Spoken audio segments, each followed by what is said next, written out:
Morgan. I asked Chat GPT about Jesus Christ's identity on earth, and here is the answer I got. Was Jesus black?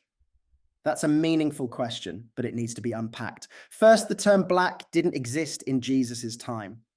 It's a modern racial category created during colonialism to classify and control people of African descent.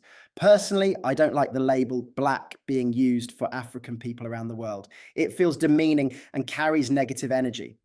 Africans were never just black. They had powerful cultures, kingdoms, and histories. So was Jesus ethnically black?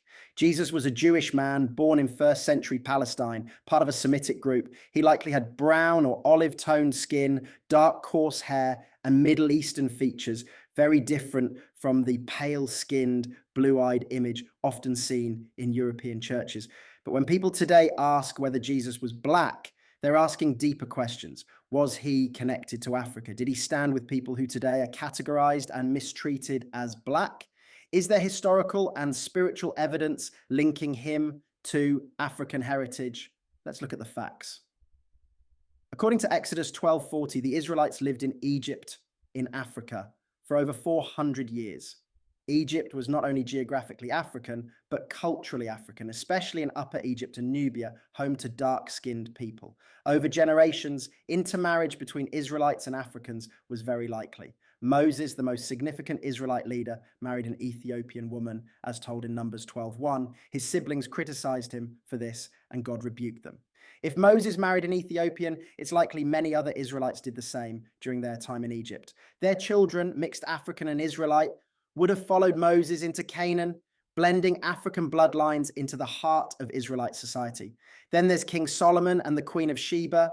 In 1 Kings 10, she visits Solomon with gifts and wisdom. Ethiopian tradition, preserved in the Kebra Nagast, claims she bore him a son, Menelik the Wise, who later ruled Ethiopia. This lineage claimed descent from Solomon and ruled until the 20th century. The same tradition says Menelik brought the Ark of the Covenant to Ethiopia. These stories reflect deep African Israelite ties. The Beta Israel, Ethiopian Jews, have practiced Judaism for over 2,000 years. Modern genetic and historical research affirms their ancient connection to the broader Jewish world. Their traditions, language, and religious customs are evidence of continuous Jewish presence in Africa. There's also Jesus' own story. According to Matthew 2:2, 13-15, Jesus and his family fled to Egypt to escape King Herod. This means Jesus lived in Africa as a child. It also means he could blend in with the Egyptian population. He didn't look European. He likely resembled the people of North and East Africa, dark-skinned, brown-eyed, and familiar with African life. And then there's Eden. In Genesis 2:13, the river Gihon is described as flowing through the land of Cush, which is associated with modern-day Sudan or Ethiopia. Some traditions even say the Garden of Eden was in Ethiopia and that Adam and Eve were Ethiopian. Legends echoed in both religious texts and modern anthropology, which confirms that human life began in Africa. So was Jesus of African descent? Genealogically, Jesus was a Galilean Jew. But when you consider the Israelites' centuries in Africa, the Ethiopian wife of Moses, Solomon's relationship with Sheba, the enduring Ethiopian Jewish tradition, and the possible African roots of Eden, then yes, Jesus was connected to Africa in deep and meaningful ways.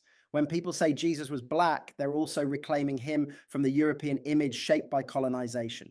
Jesus was not a man of privilege. He was born in a stable, lived under Roman oppression, and walked among the poor and rejected. He embodied resistance, humility, and dignity, values deeply resonant with the African struggle. So no, Jesus was not white. Yes, he had African ties. And yes, he belongs to all who've been misrepresented and dehumanized. This matters, because how we picture Jesus affects how we see ourselves. When we reject the colonial image, we uncover the real Jesus, one who looked like the people of his land, who carried the burdens of the oppressed, and who reflected the heritage, struggle, and strength of African people.